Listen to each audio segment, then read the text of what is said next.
antes de passar para o Genuíno, pedir para o Genuíno o seguinte: fica à vontade, meu querido mestre José Genuíno, se você tiver de sair, viu? É um prazer você continuar.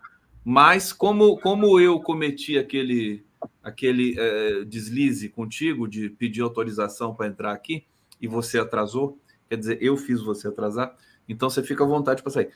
Isabel Reis está dizendo aqui: Jean Bebê desrespeita a grid Lula, agora é do agro. Está falando do Jean Willis do BBB, né? Que criticou não, ele disse o seguinte: o Jean Willis disse que seria melhor o Lula apoiar a Simone Tebet para 2026 e sair do jogo, né? Ô, Genuíno, eu vou passar. Eu vou ficar um pouco, viu, Conde? Tá bom, que maravilha. É isso que eu queria mesmo. E o Diogo também. E o Halber também aqui. Daqui a pouco o Altamiro se junta a gente aqui. O Genuíno, queria que você comentasse mais uma vez aqui as falas que são sempre densas e técnicas, muito, muito importantes, do Halber e a própria arguição do Adriano Diogo, mas eu queria também que você falasse um pouco do eixo central aqui da proposta de debate que eu trouxe para o 11 News de hoje, que é a questão da inflação dos alimentos e do preço do arroz. Queria que você articulasse isso com as questões ali recorrentes do Rio Grande do Sul nesse momento. O público aqui está perguntando: esse arroz já chegou? Vai chegar? Como é que fica? Explica um pouco para a gente como é que vai ser essa ação do governo federal. O governo federal já definiu os parâmetros e os critérios para a aquisição do arroz. E quando ele faz uma definição sobre o preço do quilo de arroz, é exatamente para assegurar a especulação financeira diante da necessidade do povo, que é a se alimentar com arroz. Em segundo lugar, veja bem, o que está em jogo, inclusive nessa discussão apresentada pelo companheiro Vicente Halber, é se nós vamos enfrentar o colapso climático, enfrentar os acidentes, enfrentar as catástrofes, com base numa política de antecipação, de prevenção, ou não. Se nós vamos enfrentar essa política, nós temos que investir, nós temos que colocar a questão ambiental, a questão da transição energética, no centro das políticas de crescimento econômico.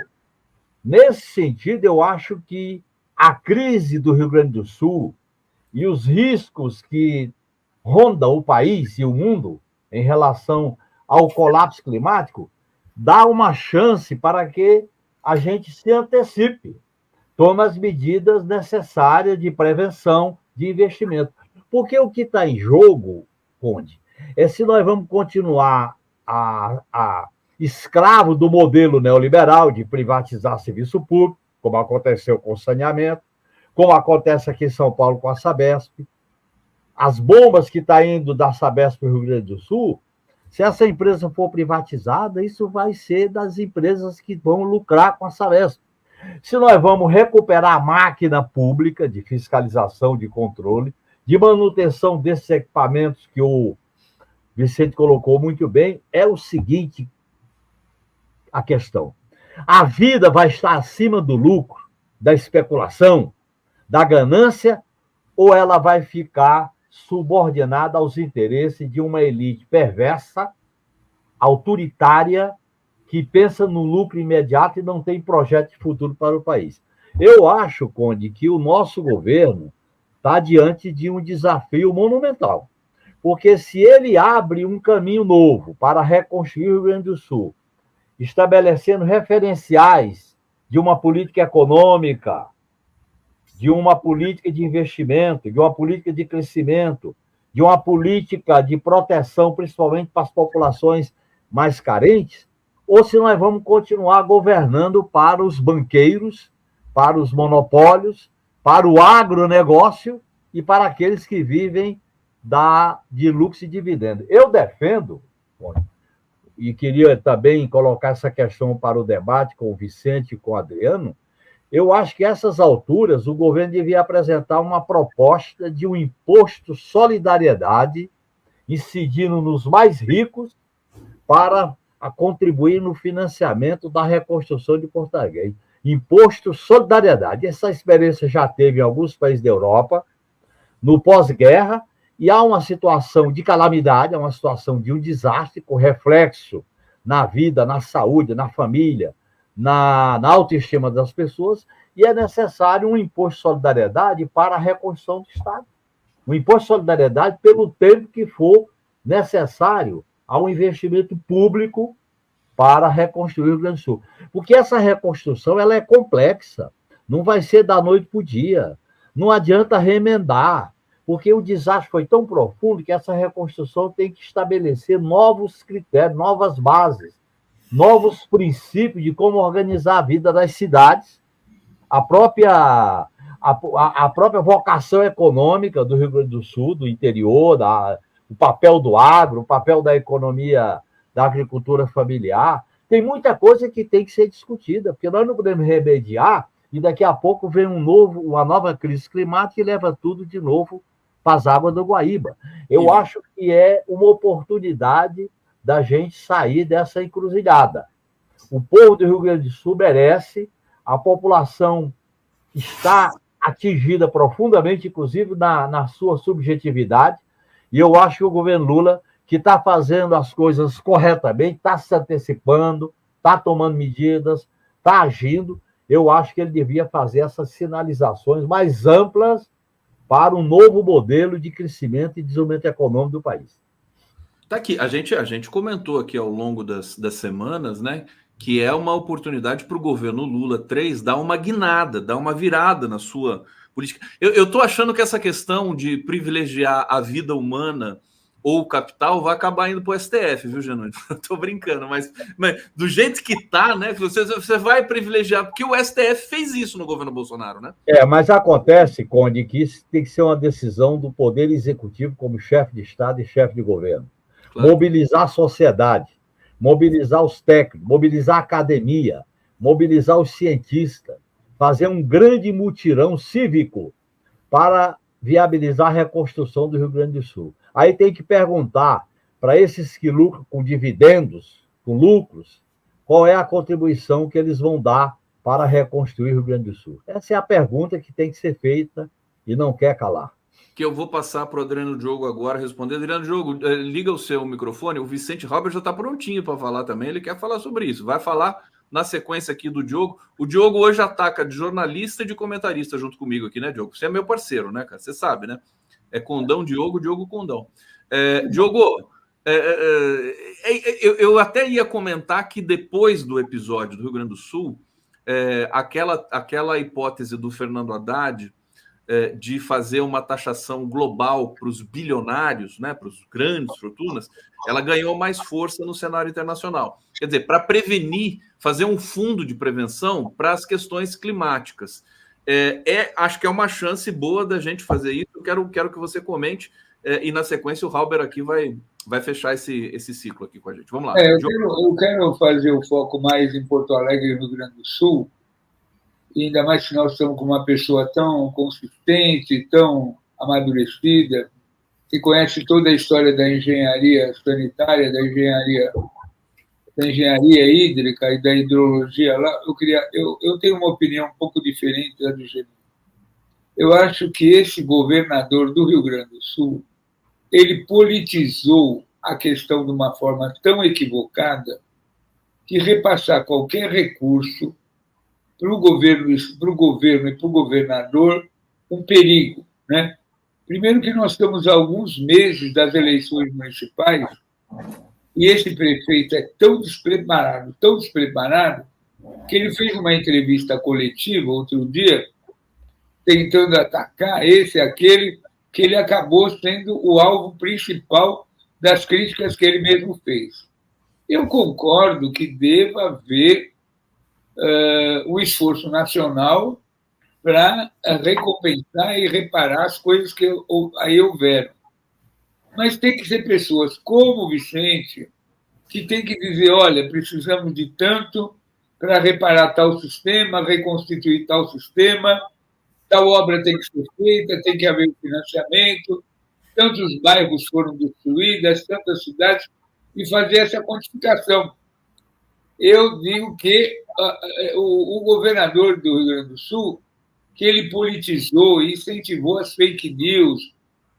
O Lula foi para lá 2 vezes, 3 vezes, e ele, naquela linha de hostilizar, usar a crise, né? Sugeriu adiar. Então, eu acho que tem que tomar um cuidado enorme com esse moço, com essa deslealdade política que ele fez para agregar qualquer coisa, para entregar qualquer coisa. A não ser que houvesse um fundo de reconstrução para o Rio Grande do Sul que pudesse ser gerido, analisado, acompanhado pela sociedade rio-grandense. Né? Então, o governador está sob suspeição total. Ele incentivou as fake news, além de ele não ter tomado as medidas que deviam anteceder, facilitou a vida do agro, tudo que tinha direito, né?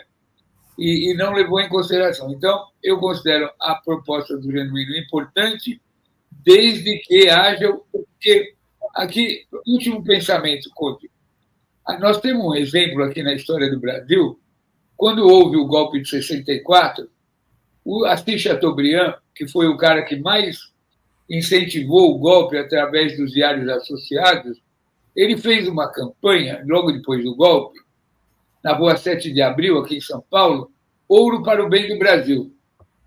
Isso está bem documentado no livro do Fernando Moraes. Esse senhor amealhou uma quantidade de dinheiro, de ouro, e ele levou todo esse dinheiro para a Inglaterra e transformou em gemas, deu para a rainha. Bom, assaltou o povo brasileiro. Então, as autoridades do Rio Grande do Sul não merecem nenhuma credibilidade no momento.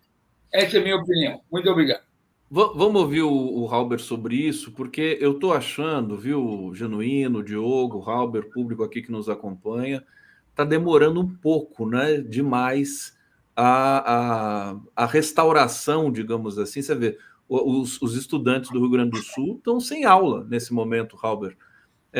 Você não acha que está demorando um pouquinho? Será que isso também não é uma disputa política assim, totalmente fora do lugar, com o prefeito e o governador? Enfim, eu queria um balanço de vocês. Halber, com a palavra nesse momento. Genuíno depois vai falar de novo aqui na sequência. Vamos lá. Alguém já disse certa feita que a informação, o conhecimento eram revolucionárias. E neste momento, como sempre, há muito tempo, nós precisamos ser muito esclarecedores, porque sempre que tem inundações, enchentes, é coisa do São Pedro, e se tem seca demais ou chuva demais, é castigo divino. Então, nós vamos ter que ter muita clareza sobre isso. Eu vou tentar fazer alguma coisa neste sentido. Em 1990, o então prefeito Olívio Dutra me mandou para a direção do DEP. Eu digo, puxa a vida, como é que eu vou segurar aquela peteca lá, vou ser o culpado dos alagamentos em Porto Alegre. Aí eu cheguei lá e descobri brilhantemente que eu precisava conhecer duas leis. Eu acho que o Genuíno até tentou revogar uma delas no Congresso Nacional e não conseguiu, a tal lei a lei da gravidade. E a outra lei, desculpa a brincadeira, Genuíno. E a outra lei é a lei dos vasos comunicantes. O que a água sempre faz? Ela cumpre essas leis, ela vai sempre para os pontos mais baixos, ela é inteligente. Né? E também descobri lá, Genuíno, que 40% da nossa... O Lívio me mandou para lá para extinguir o DEP, para mandar o DEP para o DAMAI, como fizeram agora, recentemente. Eu cheguei lá e vi que 40% de Porto Alegre, especialmente nas regiões norte, regiões que ainda sofrem profundamente com as inundações, estão praticamente no mesmo nível, na mesma altitude que o Guaíba em tempos normais, não agora, em tempos normais. Digo, nossa senhora, isso aqui precisa de um sistema de drenagem eficiente e precisamos manter o sistema de proteção para que o Guaíba não nos invada. E vi que que tudo isso era realmente necessário uma estrutura. Eu voltei lá, digo, mestre, o seguinte, olha, esse negócio aí é grande demais, é importante demais para proteger a cidade, para a qualidade de vida, né? O saneamento, de uma forma geral, sempre foi o patinho feio das políticas públicas. Só que a população, através do orçamento participativo, foi muito clara conosco. Ela votou no orçamento participativo nada menos do que 60% dos eleitores do orçamento participativo decidiram que deveria ter saneamento como prioridade em Porto Alegre. E nós tivemos que superar aquelas coisas, aqueles fake de que enterrar cano não dá voto, coisas do gênero, né? E aí eu voltei lá para o prefeito, digo, prefeito, essa coisa é muito grande para a gente deixar a cidade a descoberto. Mas não pode funcionar numa empresa de água e esgoto? Não funciona. Em 1970, a cidade de Porto Alegre criou a então Comissão de Águas Pluviais, que chegou à conclusão que teria que ter o DEP. E essa comissão saiu, o DEP saiu de dentro do DEMAI, justamente porque se verificou a necessidade de ter esta estrutura específica. As águas de saneamento, como é o DEMAI, Departamento Municipal de Águas e Esgoto, a Sabesp em São Paulo, o SEDAI no Rio, elas, como é que vivem essas empresas? Com a tarifa que nós pagamos. Se você colocar lá dentro um trem como esse, primeiro não vai ter prioridade nenhuma, porque a prioridade de qualquer empresa de saneamento de água e esgoto é fornecer água para as pessoas. Depois, quando se sobrar dinheiro e tempo, vai se fazer alguma coisa em esgoto. E aí você aparece lá com drenagem, proteção. Isso aí vai para a última gaveta, e foi exatamente agora o que aconteceu agora, em 2020, eu acho que foi um pouco antes, a extinção do DEP, ou seja, retrocedemos para 1970 de novo. Genuíno, eu não discuto se o Estado precisa ser máximo ou mínimo. Eu digo que o Estado precisa atender o interesse público, ele precisa ser o necessário para o atendimento do interesse público. A segunda questão que você levantou sobre a questão dos impostos é outro fake que nós temos que desmanchar. Se fala que o percentual da nossa renda, que deve estar em torno de 35% e 40%, é muito alto. Se você for ver os países capitalistas mais desenvolvidos, eles têm um percentual maior. Detalhe, um percentual maior sobre 2, 3 vezes o nosso PIB.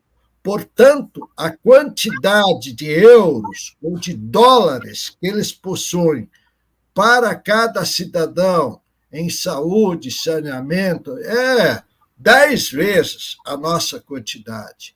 Então, e além do mais, eles têm sistemas que são mais simplificados, sim, mas eles são fundamentalmente mais justos. O Brasil é um dos únicos países que não usa a taxação de lucros quando você aplica em ações da Bolsa e taxação sobre grandes fortunas. Somos um dos poucos, eu estou falando dos países capitalistas avançados, eu não estou falando de países da União Soviética, antiga Soviética, ou da Albânia, não estou falando, ou da China, não estou falando disso, estou falando dos países capitalistas avançados. Então, realmente, essa é uma luta duríssima, que nós temos que enfrentar, um sistema de tributação mais justo para um Estado necessário. Genuíno está prontinho, Bocó. Conde, em primeiro lugar, eu concordo com a avaliação feita pelo Vicente. O direito à vida, à cidadania, à qualidade de vida, o direito a um futuro compartilhado, o direito a um serviço público de qualidade na educação, na saúde, na previdência, no transporte, na defesa da água, do ar, na defesa do meio ambiente, é questão crucial para a qualidade de vida. O poder público tem como função garantir esses valores. Na hora que você bota o mercado, a iniciativa privada, bota o lucro para gerir saneamento, água, energia, a gente sabe como começa, que é o lucro máximo, e quando termina, que é o que acontece, por exemplo, na questão do saneamento no Rio de Janeiro. O que pode acontecer em São Paulo com a privatização da Sabesp. Portanto, são serviços essenciais para a qualidade de vida. E aí entra a seguinte questão. A qualidade de vida é um princípio supremo que vai orientar os governantes ou ela é apenas um meio para aumentar a acumulação privada? Essa é a questão central que está em discussão, é essa coisa. Quando o Lula tomou posse, ele fez uma mudança na lei do saneamento. Ele perdeu, porque apresentaram um projeto de decreto legislativo e a proposta dele, que era aumentar a influência da esfera pública no saneamento, perdeu.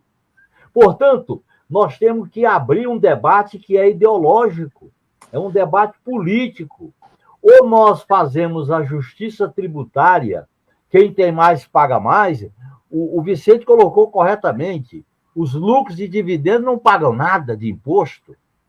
E eu insisto na proposta, diante das tarefas de construir o Rio Grande do Sul, e eu acho, Adriano, a partir de um comitê gestor sob a direção do Paulo Pimenta, convocar a academia, os cientistas, os engenheiros, convocar a sociedade civil, dar total transparência aos investimentos que estão sendo destinados para a reconstrução do Estado, isso é uma prestação de conta, até porque esse processo vai exigir participação popular. Então, nós temos que conduzir esse processo para uma reconstrução em novas bases. Nesse sentido, o financiamento é muito importante, que eu defendo o Imposto de Solidariedade para reconstruir o Estado do Rio Grande do Sul. E eu acho que é fundamental. Aliás, esse problema está colocado no mundo inteiro. Qual é o detalhe? Conde, Adriano, Altamiro e Vicente Halber. É que vem uma catástrofe, as pessoas mais atingidas são os pobres, mas a classe média está sendo atingida, a pequena burguesia está sendo atingida, setores do grande capital também são atingidos. A pandemia atingiu todo mundo. As epidemias como dengue, a questão, por exemplo, dos tornados, a questão da seca. Portanto, nós temos que nos convencer que esse colapso tem que ser enfrentado com a ação coletiva. Há um esforço dos socialistas, dos democratas, para conduzir a humanidade para outro referencial. O futuro da humanidade está em risco. É guerra, refugiados, seca, tornado, enchente, pandemia. E onde é que isso vai parar? É o próprio sistema capitalista que produziu a catástrofe, obra do acaso. Então, eu queria deixar claro, viu, Conde, Vicente, Altamiro e Diogo, de que é necessário a gente fazer uma inflexão. O governo Lula tem a possibilidade de fazer uma inflexão política à esquerda para sair da dependência extrema do agronegócio, da exploração da energia fóssil, rediscutir esses novos parâmetros para um modelo de crescimento econômico sustentável, social e ecologicamente. Quem diria que o Genuíno é um dos fundadores do Partido dos Trabalhadores, inclusive que já tinha uma história imensa antes de fundar o Partido dos Trabalhadores, porque resistiu à ditadura militar com muita dignidade e coragem, que é uma das cabeças mais arejadas e modernas que nós temos hoje, falando do meio ambiente, Altamiro. Altamiro Borges chegando aqui para se juntar a essa mesa maravilhosa. Eu quero dizer o seguinte, quem precisar sair é só me avisar. Ô, Conde, eu vou precisar sair agora, deixar um abraço para todos vocês, até a próxima segunda-feira, tá? Maravilha, Genuíno. Obrigado, viu, meu querido? Depois a gente conversa. Grande Genuíno, tá aqui. Vamos receber agora o Altamiro Borges. Agora, toda essa reflexão, antes de passar para o Altamiro, deixa eu ler aqui alguns comentários do nosso público, está aqui participando imensamente, e a gente agradece muito empenhadamente também, pedindo para vocês darem um like na nossa transmissão aqui no YouTube, né? Edson Antunes, tem empresário cobrando R$ 8,90 o quilo do arroz. Lela Queiroz, Diogo, querido, como faz para ir na oficina hoje às 20 horas? Depois o Diogo vai falar para a gente, depois do Altamiro. Álvaro Alves aqui colaborando, muito obrigado, querido. E o Álvaro Ramos dizendo aqui, os IPCA sobem por causa do clima bagunçado. Eu ia dizer o seguinte, até a questão da aviação comercial está sendo afetada pelo clima, porque está dando mais, como é que se diz? Turbulência, né? Porque você tem mais ar quente subindo e tudo mais, o ar frio desce e você tem mais turbulência. Quer dizer, mais um problema do aquecimento, das emergências do clima. Altamiro Borges, como é que você está vendo a questão do Rio Grande do Sul? Eu estou falando aqui para os nossos companheiros, está demorando um pouco, né, para a coisa dar algum resultado, que a gente está vendo o povo gaúcho sofrendo demais, né? Um mês depois da primeira chuva forte. Seja bem-vindo, tamo junto, felicidade, sempre conversar contigo aqui. Eu ficava assistindo o Adriano e o Vicente falando, estava tranquilo. Tá de bom tamanho, né? Tava baita mesa. Eu peguei só o finalzinho da fala do Genuíno. E, como estou vendo essa situação no Rio Grande do Sul, eu não acompanhei então as falas anteriores. Eu acho que, primeiro pegando essa questão ambiental mais geral, Conde, Rosa Luxemburgo dizia que era o socialismo a barbárie, né? Que o capitalismo conduziria a humanidade para a barbárie. O Steven Mesaros, um pensador mais recente, chegou a dizer que era o socialismo ao fim do mundo, porque não ia sobrar mundo para ninguém, porque a crise ambiental, né, era a destruição. Iam sobrar, o Mesaros fala, vão sobrar as baratas, né, que são mais resistentes. Eu acho isso, eu acho que a gente precisa repensar a forma de utilização da natureza, de utilização dos bens naturais, né? Uma visão de desenvolvimento no sentido de passar boiada, né? Desenvolvimento estilo Bolsonaro, estilo ex-ministro da Devastação Ambiental, Ricardo Salles. Esse desenvolvimento ele vai colocar a humanidade nesse impasse, vão sobrar as baratas, né? É um desenvolvimento destrutivo, regressivo, né? Que não leva em consideração a questão ambiental, né? Então, hoje eu acho que é preciso repensar tudo, é preciso repensar a construção das cidades, como que essas cidades se erguem, é preciso repensar todas as medidas de defesa civil, é preciso repensar essa agricultura, essa monocultura de devastação ambiental, né? Isso tem muito a ver, no meu entender, com a tragédia que está ocorrendo no Rio Grande do Sul, é só ver o que ocorre em áreas importantíssimas do Rio Grande do Sul com essa ação do agronegócio, né? É preciso repensar a defesa civil, é preciso repensar tudo.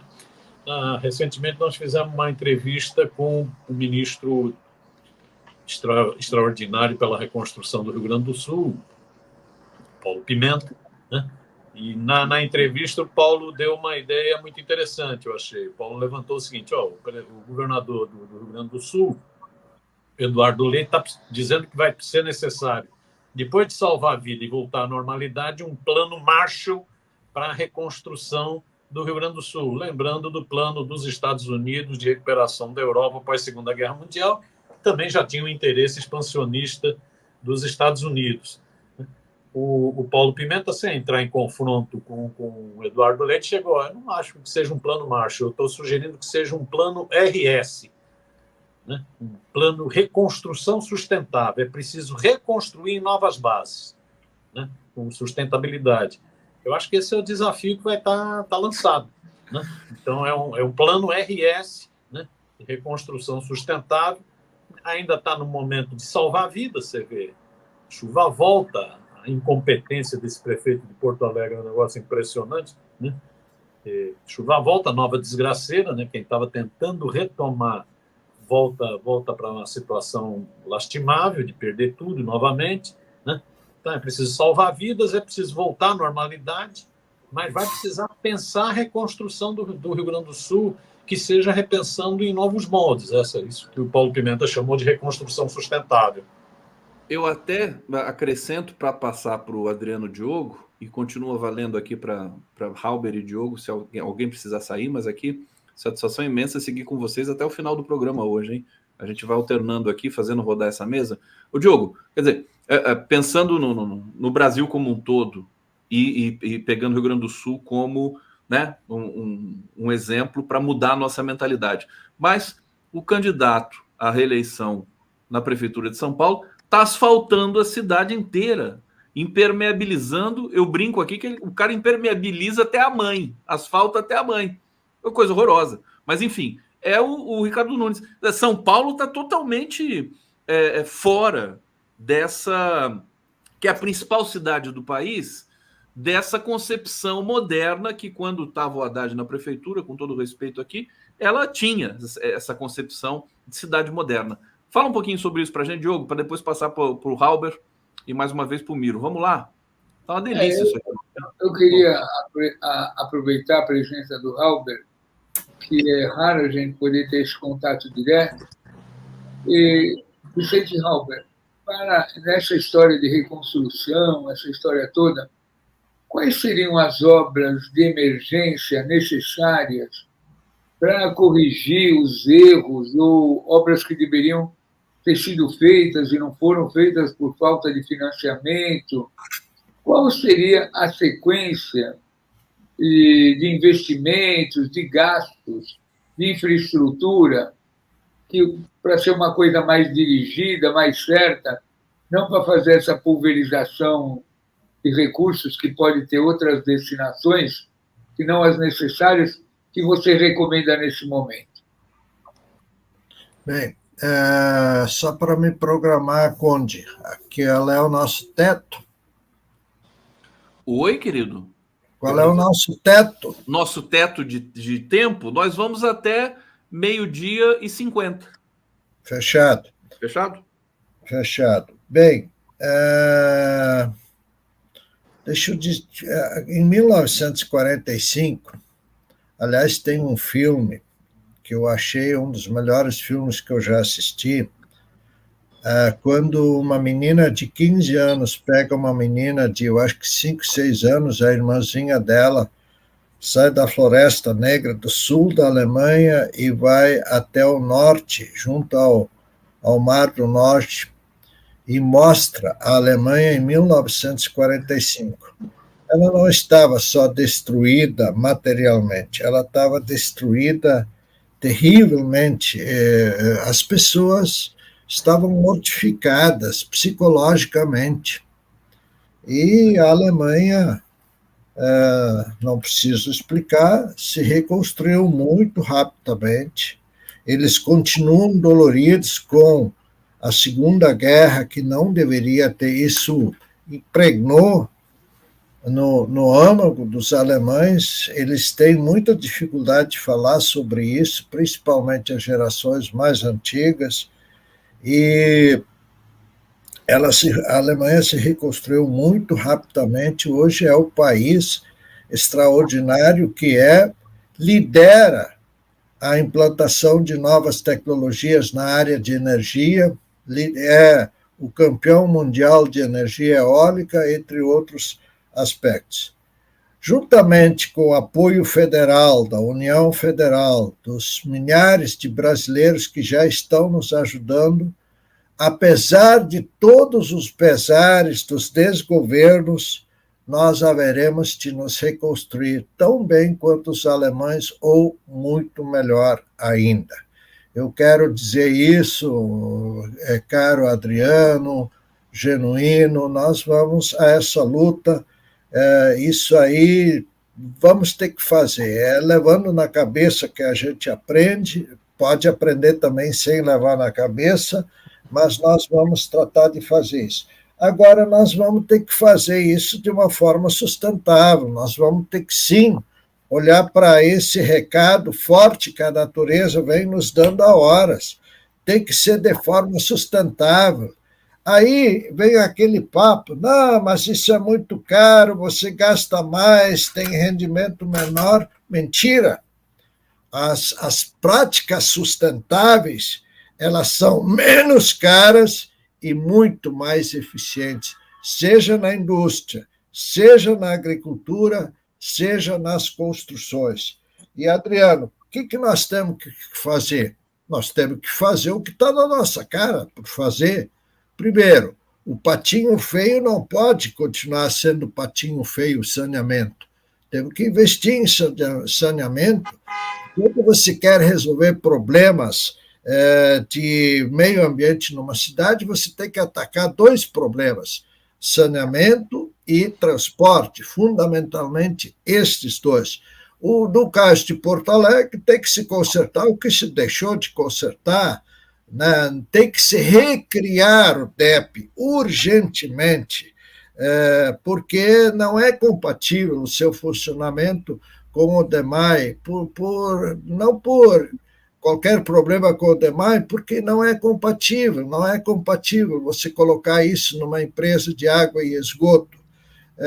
Temos que fazer plano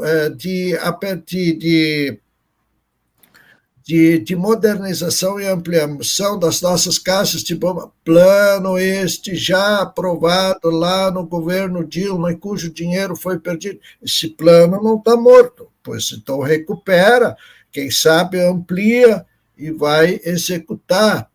E eu acho que aí tem algumas coisas urgentíssimas que se colocam.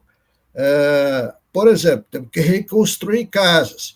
E aí entra uma polêmica muito grande. Eu participei dessa polêmica no passado, quando nós fomos reassentar áreas de risco, em beiras, no caso da beira do Guaíba. Eu me lembro, para reassentar a Vila Caicai, foram mais de 20 reuniões. Né? E você não pode pegar a polícia e tirar as pessoas na marra de lá. Agora, elas vão tentar voltar às suas casas, é o que todo mundo quer. Eu quero minha casinha de volta, eu quero ir lá ver o que sobrou. Então vai ser uma luta muito grande isso, mas é menos caro reassentar as pessoas em áreas seguras.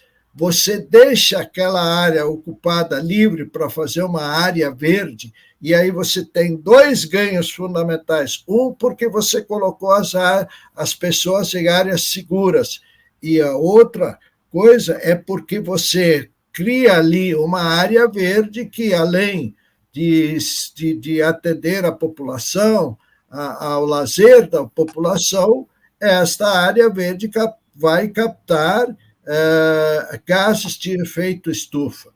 Outra questão que agora vai se colocar muito profundamente, e a ministra Nízia já está correndo atrás disso com recursos, com vacinas e tudo mais. Por acaso o mosquito da dengue está morto? Porque aqui não se fala mais nele, porque tem outra emergência que se fala, mas que eu saiba, o mosquito da dengue não morreu ainda, né? Então, e as doenças típicas, as diarreias, por causa da leptospirose, enfim, nós vamos ter que investir muito dinheiro na saúde. Aliás, eu sou plenamente a favor do tratamento que está sendo dado aos animais durante esse processo de salvar as pessoas, os animais, levar para lugares seguros. Mas, depois que as águas baixarem, eu vou fazer um palitinho assim: quero tratamento do SUS igual para os humanos, igual tem sido dado para os animais. Eu não sou contra, veja bem, não vem assim, agora o Vicente é contra os pets, não sei o que, os cavalo caramelo lá. Não. Estou plenamente a favor de tudo que está se fazendo, só que eu quero tratamento igual para os humanos, quero que o SUS seja suficientemente aparelhado para que ele possa fazer isso. E apenas para concluir, como numa guerra, uma guerra dá muitos prejuízos, muitas mortes, mas ela também dá muitos lucros para a indústria bélica e depois que está tudo destruído para a indústria da construção.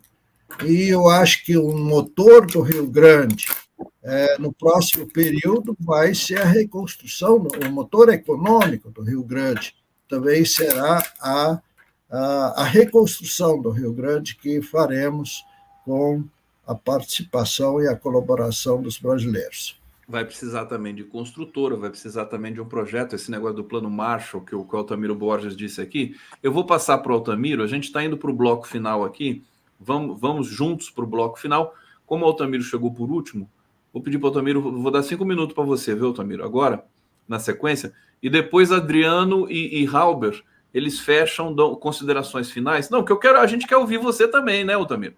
Não, mas não reclama, não. Aqui você não pode reclamar. Você não está no Barão de Tararé aqui, não, Altamiro Borges. Espera aí que você reclama tudo junto depois ao vivo aqui, na sequência. Olha, o Carlos Henrique Novaes está dizendo aqui, vão sobrar os baratos e os indianos. Aqueles caras sobrevivem a tudo. O pessoal já está trazendo as baratas, os indianos, o Kate Richards e a Cher, né? Vai sobrar só isso, né? Do jeito que o mundo está. Essa coisa de eventos extremos aí. Zé Carlos Faria está dizendo aqui, o excelente documentário Ouro para o Bem do Brasil, do Gregory Baltz, retrata bem o episódio citado pelo Adriano do golpe do Chateaubriand. Ah, tá aqui. Olha só quanta coisa a gente aprendeu hoje aqui no nosso, e continua aprendendo no nosso 11 News.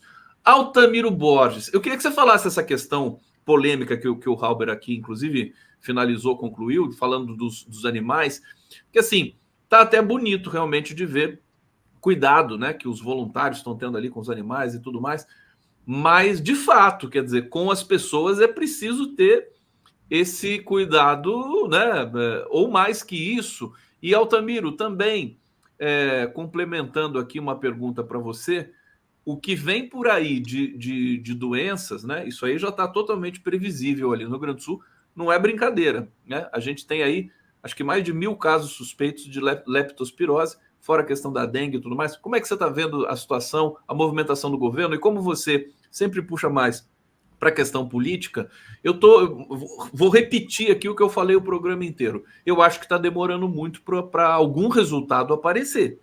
O Rio Grande do Sul, um mês depois, as pessoas ainda desalojadas, acampadas na estrada, Miro. Vai lá, querido, para você.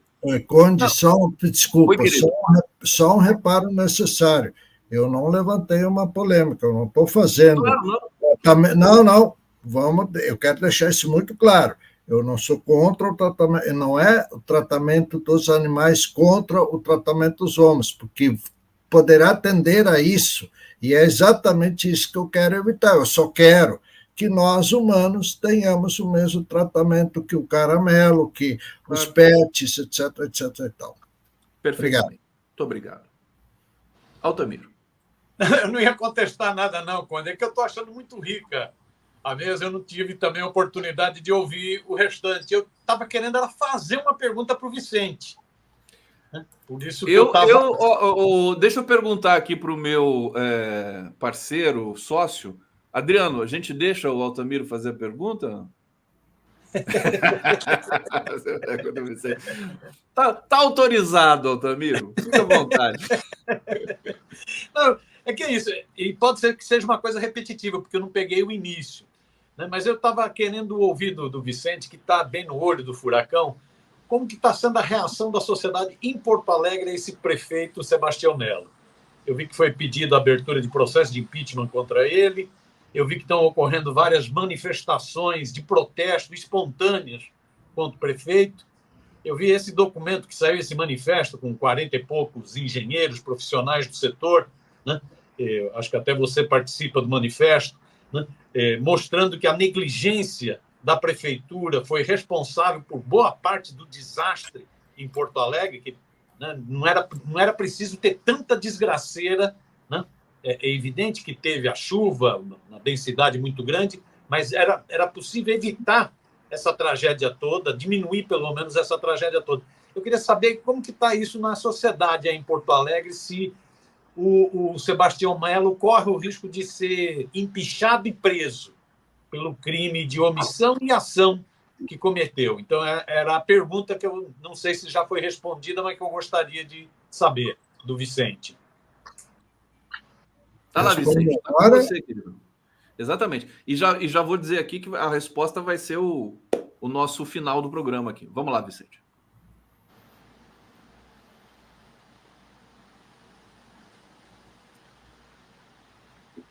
Vicente, você ouviu a pergunta do Altamiro, sim, né? Sim, eu estava esperando. Bom, tá aqui, já pode responder, porque você é a nossa estrela maior aqui hoje, querido. Não. Porque o meu pai dizia, cuidado, quando tu sobe muito alto numa escada, tu pode cair lá de cima e isso dói. O Conde, respondendo, quando nós estávamos ainda elaborando, esse documento, como de praxe, teve 10 versões, bota a vírgula aqui, tira essas coisas, coleta as assinaturas, ele vazou para o mundo. Primeiro a fazer matéria, aliás, já fez 3 matérias e muito interessantes o valor econômico. E aqui no nosso Pampa, ele teve 2 repercussões. De uma parte, a rede do Pastor, né, que era a histórica rede Calda Júnior, e as outras redes ignoraram olimpicamente. A RBS, que é a Globo, né, ela usava as informações, até colocou elas à disposição de um dos seus principais colunistas, que praticamente reproduziu o documento, mas falou da referência. Aí, o que aconteceu? A RBS foi atropelada pela Globo. Aí ela mudou de linha. Ela começou a dar o documento, fazer matéria. Aí, agora, desde ontem, eu dei 2 entrevistas para eles hoje de manhã. A primeira entrevista foram muito rápidos da entrevista, absolutamente fechados, as 3 meninas que fazem o programa. Eu fui gravar para o Jornal do Almoço, eu falei, depois que eu tinha gravado, vem cá, você não tem que mandar essa matéria para a edição. Não, nós vamos usar amanhã, não sei o quê. Ou seja, eles passaram para a retranca de novo. Por quê? Porque eles têm que proteger o Melo, né? Mas está também trabalhando tanto tentar salvar o Melo como a chamada terceira via, né? Porque daqui a pouco tem eleições também, né? Eu sei, eles estão tentando também trabalhar a terceira via. Aliás, a terceira via que a Globo, desde lá atrás, junto com a Fiesp, tenta criar, né?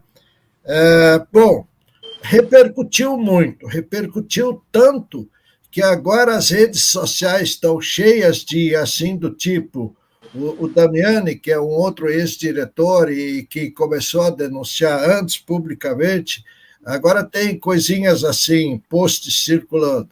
O Damiani deu a facada e o Vicente acabou de derrubar, e coisas desse tipo. Também tem aquela famosa, daquela do Hitler, da reunião do Hitler, não sei se vocês lembram, e coisas desse tipo circulando a milhão.